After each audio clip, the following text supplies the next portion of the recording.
дэлхийн одоо энэ стрессийн зэргийг ингээд үнэлсэн үнэлэмжээс хамгийн их сэтгэл өвдөгдөг юм. Гэр бүлийнх нь хүн буюу эхнэр юм нөхөр нь нас барах нэгдүгээр тарт.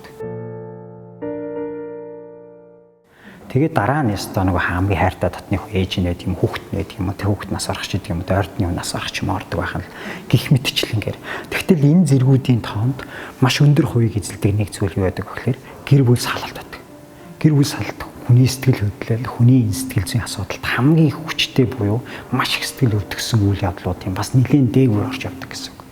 Тэгэхээр гэр бүл салтын дараах сэтгэл зүй өөрөө юу гэхээр маш том асуудал болж хуурч байгааз.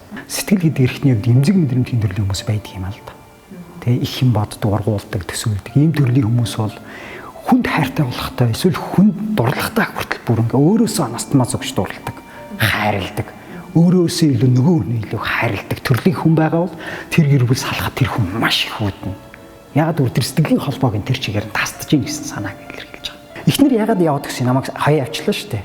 Ягаад гэдгийг би ойлгохгүйгээр үлдчихэж байгаа бол энэ гэр бүл асар том асуудалд үлдэж байгаа. Тэгэхээр тэр зүйлийг тодорхой болгох буюу заавал тэр асуудлыг шийдэх зүгээр ингээ харилцан ярилцчихийж энэ асуудлыг шийдэхэд нэг л удаа уулзаад за би чамд хариу болсон байж тээ гэсэн за хариу болсон юм ингээд ингээ хаяа явах нь тэр гэр бүлийг салгадаг ч юм уу эсвэл тэр нь шийдлийнх нь үндсэн гарц биш үү тийм байл л да. Хүн сэтгэл зүйн хувьд хүлийн зөвшөөрөлтөл нь тэр асуудлыг дуустал нь явдаг байхгүй.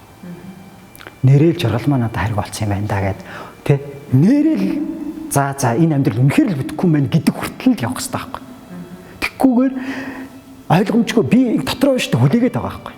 Чи ингээ хайргуугээд игцэн чинь би дотроо үгүй над дээр ирэндээ ирчих байх та гэж найдвар төрөөлөх хүлээгээд байгаа бол энэ асуудал дуусаагүй төгсөөгүй гэсэн үг. Биднес нэг үгээр юу гэдгийг гэр бүлийн асуудлыг зохицуулж төгсөгдөг гэж боддог. Нэг үг хэлээд за энэ ингээ төгсчих. За ингээ дуусчлаа. Нэг үг хизээч амьдралыг төгсгдөг зүйл биш юм байна. Тэр үгээр шийдэх ямар ч боломж байхгүй гэсэн. Одоо чинь маш олон гэр бүлүүд салж байгаа нь үнэн. Гэхдээ заримдаа ихэнх хувь салах шаардлагагүй гэр бүлүүд салж байдаг. Яагаад гэж юм гэхээр энэ асуудал нь юу вэ гэдэг гэр бүлийн асуудал нь юу вэ гэдэг бодит асуудал руугаа биш шиш тэмдгийн асуудал руугаа анхаарлаа хандууснаас болоод буруугаар үнэлж эхэлдэг гэсэн үг.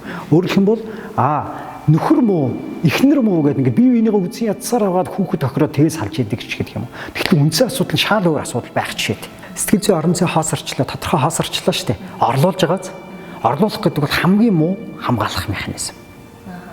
Өөр залуугаар чи орлуулж шүү дээ. Ойлгож байна уу? Нэг өмнөх хүний өөр юмар орлуулж эхэлж шүү дээ. Энэ бол хамгийн муу хамгаалах механизм. Сэтгцийн хамгаалах механизм яадаг вэ гэхээр тэр үеэ л даваад өнгөрчүүл болоо гэж үндсэн асуудал руу ордоггүй нэг зовлонтой байдаг. Тэгэхээр энэ хамгаалах механизмаар явах юм бол асар том асуудал нь энэ дээр оршдог. Энэ бол энэ эмэгтэй сүулдэ хинж биш болж хуурч магадгүй болчихж байгаа даа. Энэ хүн амьдрал дээр доктортой биш бол яг тэгвэл нөхөг хариу уруулаар асуудлыг шийддэг болсон. Хин нэгнэр нөхөд тэр сэтгэлийн юмаа төр тайвшруулаа за нөгөөдхөө мартаад байна шүү дээ. Яг үндэ тэр асуудал тэр чигээр үлдэн хоёр дахь асуудал дахиад гарч ирнэ. Тэр дахиад дуусна гурав дахь асуудал дахиад гарч ирнэ. Хит их өөрийгөө үгүйсгдэг өөрийнхөө дутууг мэдэрдэг хүмүүс илүү их бардам байх гэж оролддог тохиолдлууд тэр байдлаасаа болоод тэг салтыг те одоо юу гэдгийг те би өөрийнхөө бардам зангаас болоод их эргэж нийлэхгүй ахиж тэр асуудлыг тодруулахгүй ч гэдэг юм уу гэдэг асуудлууд явж штэ те яг жинхэнэ цаана айцч байж магадгүй байна. Өөрийгөө хөгжүүлээл гоо сайхандаа яваад йогта яваад юу гэдэг фитнестэй яваад ч гэдэг юм уу. Энэ хөдөлгөөн буюу ингээд хөлс гарах энэ хөдөлгөөнүүд бол төр хөнгөн сэтгэл готрлаас гаргаж чаддаг. Яагаад сүүлийн үед олон залуучууд фитнес дуртай болж байгаа шалтгаан юм штэ. Цаана даалт сэтгэл готрлын шинж тэмдэг байгаад байгаа хүмүүст фитнес нь тэр хүнийг төр зүр тэр одоо юу тайвширлыг олж тэр релакс болгож тэрийг ингээд нөгөө тэнцвэржүүлж амьдарч чадчих байгаа юм. Тийм учраас одоо тууштай байж чаддаг болж штэ. Сэтгэл тайван хүн хизээч тийм тууштай байх магадлал амар бага байдаг шүү дээ. Бид нэр заавал гэр бүл салтын асуудал дээр зайлшгүй мэргэжлийн хүмүүс зөвлөмж авахыг гаднах буюу буруудагч нөхцөл байдал өнцгөр заавал харж ах хэрэгтэй. Гол зорилго нь салсан ч нийсэн ч аль аль нь хохирохгүй байх хэрэгтэй. Өвдөхгүй байх хэрэгтэй.